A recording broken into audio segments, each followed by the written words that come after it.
Greetings, ladies and gents, and welcome to this latest narration of the web series There Is No Epic Lucha, Only Puns.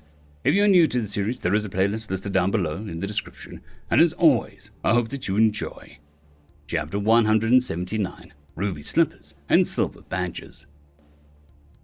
What were you thinking? Alatori snapped as Yutina curiously prodded at a new eye. She gave the pale man a curious expression, not quite understanding his anger as he shifted unpacked boxes about his new office. The tiny constructed hut was barely a step up from the tents and prefabricated sheds, but it did offer more privacy with thicker walls and doors. That was somewhat perfect for secret cult meetings, socially unwelcome fan clubs of captains, and dressing downs. Before she answered, Yutina observed the man's pale white aura. Alatori's manner felt tense, like a coiled animal. A sensation Yutina felt was both wonderful and terrifying. Mana was everywhere. She knew this objectively, but she'd been so young when her core had been burnt out that she couldn't remember how the world had felt back then. Now, it was like sunlight warming her skin. Even in the gloom of the room, Yutina presumed that it was from the pendulum swinging of going from zero mana to too much in her body was overreacting. It was sort of like being cold for so long that even mildly warm room would seem stifling after a few seconds. It didn't change the fact that she wanted to sing and dance in the streets of this sort of grey town. That was another thing she hadn't noticed when she arrived. Even with the potent manner of Delta, this town was still a mire of stagnation in places, and even with some people. The grey, the stillness, and the silence of what was once a vibrant manor was sorrowful to finally sense. Below that stillness was an extreme darkness. She saw others, many others, that hadn't gone far enough into fair play to have their mana cleansed and people endurance that had been taken in enough of Delta's mana to react to it. It called to them, and something in that people responded. In order, she finally responded and started counting on one hand. A miracle, a new discovery, rules, blah. Once-in-a-lifetime opportunity. I think I left a Bunsen burner on. No, wait. Lim turned it off, Yutina listed, and Alatori's eyes narrowed with each word until his pupils were pale blue slits in his face.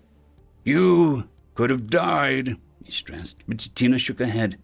You are doing what fair play excels at. Come in, presume to know what's best, and ignore all evidence to the contrary. Children have gone into that dungeon and come out with gifts. People of this town have a dialogue with Delta. She talks and responds to them, Yutina said, dropping the casual tone.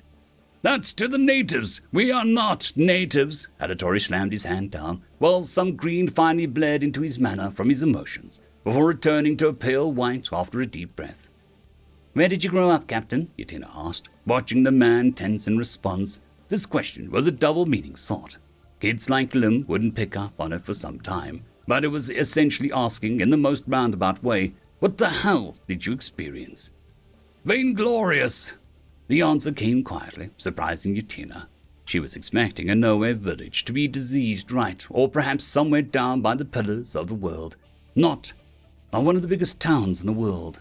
The city that glowed with riches. Every window tinted with a rare glass as the gutters glistened with wasted spirits and shattered trinkets. The town that bled gold and dreams is behind, rising into the sky. The ruby dungeon grew ever higher. If you're going to ask if I lost anyone to the dungeon, then no. Everyone I counted as family returned alive and well from the dungeon, he said, cutting Yutina off as he finally sat down and started pouring them drinks, amber liquid from himself and apple juice for Yutina. It pleased Yutina the man knew she didn't drink liver poison. But that was never the danger of that dungeon. It was lethal, but it wasn't the most dangerous in terms of violence or death, Alatori went on, his gaze staring down at his drink. Yutina sipped her apple juice, not following. Her studies on dungeons were more on the metaphysical side and abilities of a dungeon, not the cultural impact they had on nearby towns. But it was still something that she was interested in. The dungeon there causes a never-ending hunger.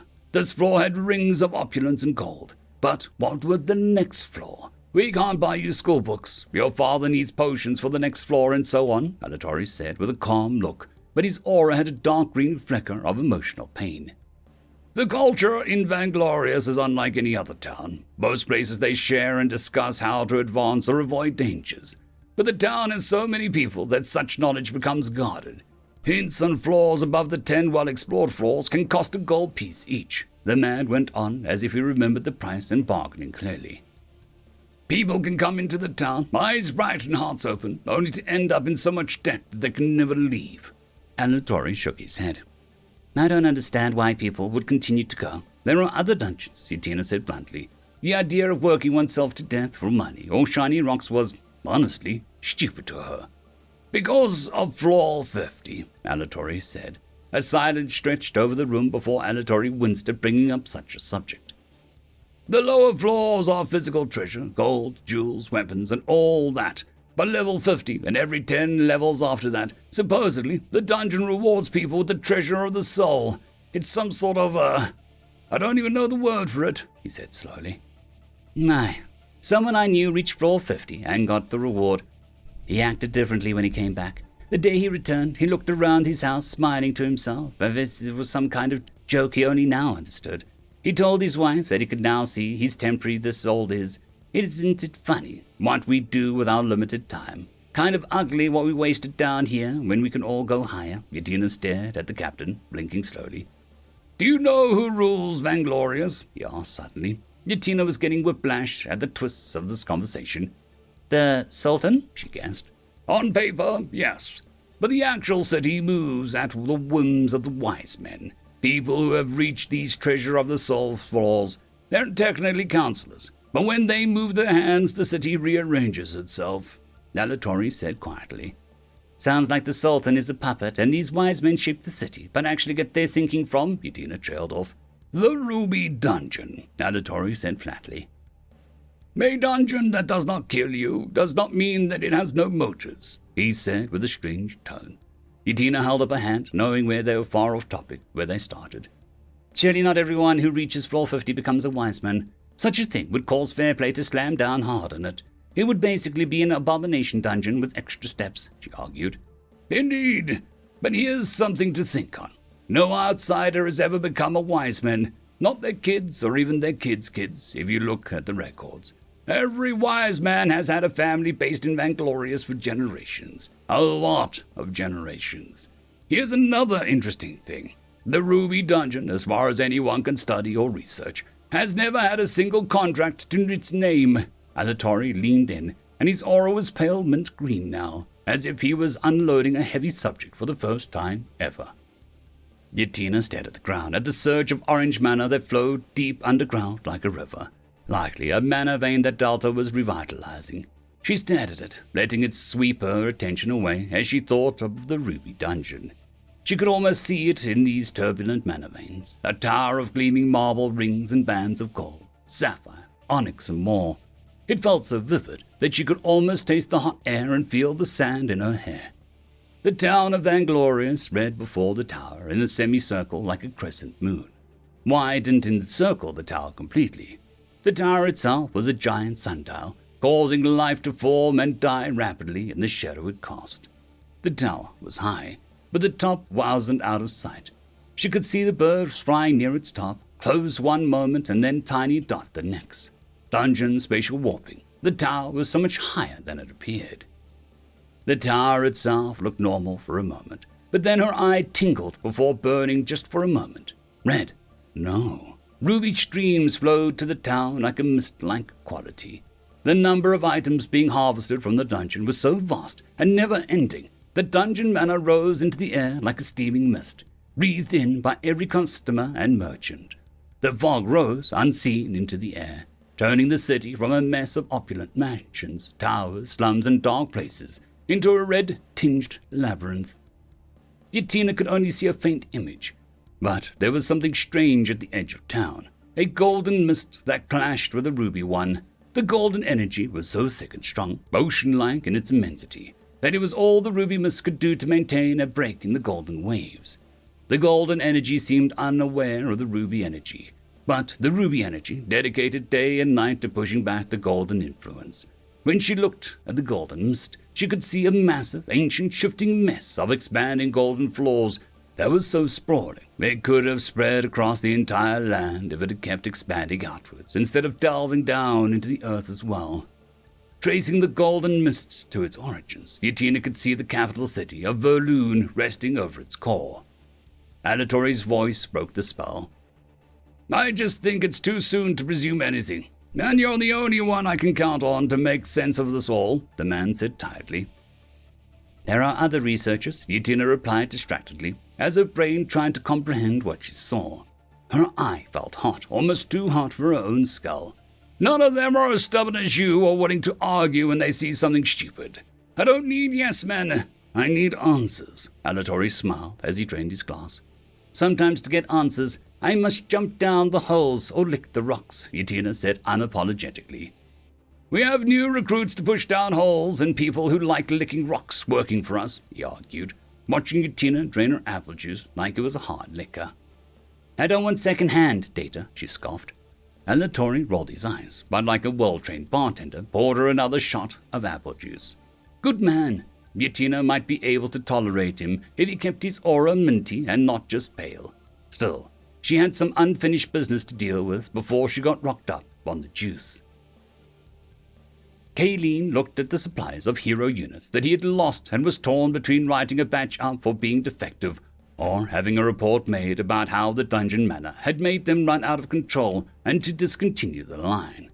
The units were good in other dungeons, but if they ended up like this freak show, then Kayleen had no real use for them. He looked down at the Fry Control Unit crystal. The piece of the once clear lattice was now a burned, ruined wreck where the feedback of the unit was utterly destroyed. He had no use for tools that he couldn't control. It would lead to sloppy work and the deaths of more loyal men than necessary. His door opened, and he put his pleasant and in-control face. Behind the facade, he grimaced at the sight of that researcher woman. Her name escaped him right now after today's events, but he hardly ever remembered researchers unless they were one of the few legendary sorts. Ginia Visp was one such name, the inventor of the core armaments. This woman, she was the sister of the maiden deserter. Kayleen remembered now. She was staring at him with some ghastly orange-looking orb in her eye socket and looking as disgusted as he felt. Sir Kayleen, she said, the words dripping with hostility. This was new. Not many were so openly hostile out of the gate. They feared the future in the company too much to be such brazen disrespect. Yes, and you are, he prompted. This made her visibly annoyed, and he smiled internally. Some people could use a little deflating in their egos, especially these smart sorts. Yutina Haluna Concord Flamina, researcher and the person who managed to physically get to the deepest of the local dungeon, she reported dismissively, as if Kayleen was a slug that she had just noticed on her roses. He couldn't help but frown. That accomplishment gave her more political power than he was happy with. It made her the expert of the dungeon for now. Even if Kayleen's toys had gotten deeper, he himself hadn't. How can I help you? He asked kindly, dripping with false sincerity. He'd have to bring this woman under his wing. Riches, power, and treasure always flowed up after all, and it wouldn't hurt to make her reliant on him to continue her research. She stared at him and looked mildly put off. Kayleen blanched before he could stop himself. Usually people at least smiled back. I have complaints to make, she said, and Kayleen perked up. If he solved her problem, she would doubtless be more malleable to his suggestions. Still, he'd have to check his appearance in a mirror soon. Women generally found him agreeable to their eyes, but not this one. He was throwing him off. Tell me, he encouraged. She looked at him right in the eyes with a fake eye made of squirm internally, as a vaguely familiar symbol of thick-sided triangle surfaced from its depths. You released restricted machines into a local dungeon, broke further rules by allowing them to reach critical levels. One of them stabbed me and almost killed me a second time as it exploded. And now I have to sit down with a bloodstain after the otherwise pristine experience of this dungeon, the woman said, and Kayleen's mind went blank. No one had spoken to him like that in a very long time. Dare you? He spluttered before reaching for his four-fingered badge, but Yutina slammed something down on the desk before him. It was a rolled-up scroll with a symbol of a complete hand on a wax seal. 5 digits. I made a quick visit back to HQ, she said, and Kayleen stared at her. This was not good. The hand of fair play symbolized the 5 men and women in charge of fair play that served directly under Director Riptoy. Which one was it? If it was the finger of the blades, he might have a chance to spin this back into an insubordinate woman. It was also annoying that Yutina seemed to have used the portal twice, but her clothes only looked as if they had been cleaned and repaired rather than smaller. He unrolled the scroll and glared at the side of the research department, a crooked hand with the thumb raised, ready to push down on a pen. I wasn't aware that Manager Visp and you were on speaking terms, he observed, voice devoid of any emotion. Unaware of things beyond your immediate scope of imagination, Kalami surprised, Yatina said coolly. This piece. He read the missive as fast as possible, his face paling with each line. Commander Kayleen of the Blades, it has been brought to my attention that you have somehow acquired and also wasted 20 units of the Hellion robot series. On top of that, your actions nearly ruined a valuable understanding in dungeon science. I contacted the manager of Blades Bronco, and he has agreed to allow me to set your punishment. He asked me to let you know that this is not negotiable. Bronco is a smart man who sees what a colossal mess you have caused. Enough that he and I skipped our week-long arguments and got down to sorting this out before you somehow caused a second shattering. Right now, you are demoted to 3rd rank, while researcher Yatina is promoted to 4th, making her, effective immediately, your superior. She will be in charge of supervising your actions until Fairplay has concluded its first contact with the local dungeon. One more toe out of line and I will take your soul armament, rejoin it to your body without an anesthetic, and then demote you to recruit for the next 10 years. I do not tolerate those who waste my time, my research, or this paper that I am using to write to you. You have done all 3, and it's only because of years of service that you are not heading to the deceased right, toiling in the relief work until the day you die. The good news is that you get to keep your office, because researcher Yatina prefers her lab like any sane woman would. Do not make me come down there. Gina Visp. There was movement, and Yatina slowly, deliberately took her time reaching over and taking his 4-fingered badge, dropping her own 3-finger badge on the table where it landed with a clack on its pin for a moment. I prefer to recycle. I hope you don't mind, Blade Kayleen, she said softly. He opened his mouth, readying his core armament for retaliation, until the last words of the message came back to him like a slap in the face. Do not make me come down there. His blood froze, as if the woman could sense his intent across the world. Gina Visp could not only melt his soul weapon, but also manipulate it. Her own tool was vastly stronger too. Rumor was that she could read the mana veins of the world in a lab, right down to the tracking one person. A skill the manager of the Scouts envied, the index finger of fair play for prodding. No issue, Sir Yatina, he whispered. It was a big issue. It was a massive issue. The box he owned could only be opened because he tuned it to his badge for security purposes. Curse her, curse this town, curse this freak of a dungeon, curse them all.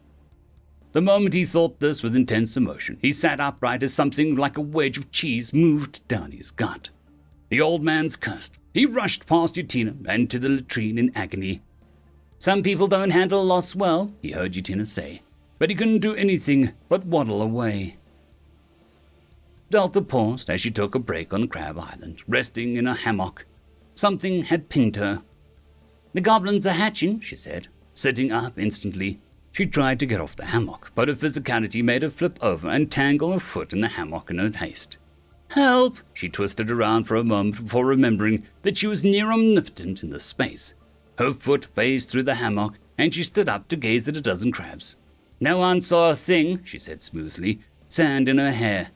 Come along, Primal Prim, she told the screen, and the thing let out an alarmed ping. Subsystem has been named, cursed with existence. No! Prim was so funny. Between her and you, Delta had comedic duo at her fingertips. End of chapter.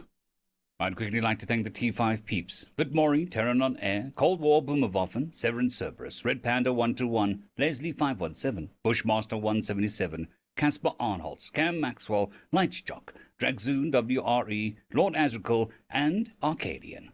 Thank you.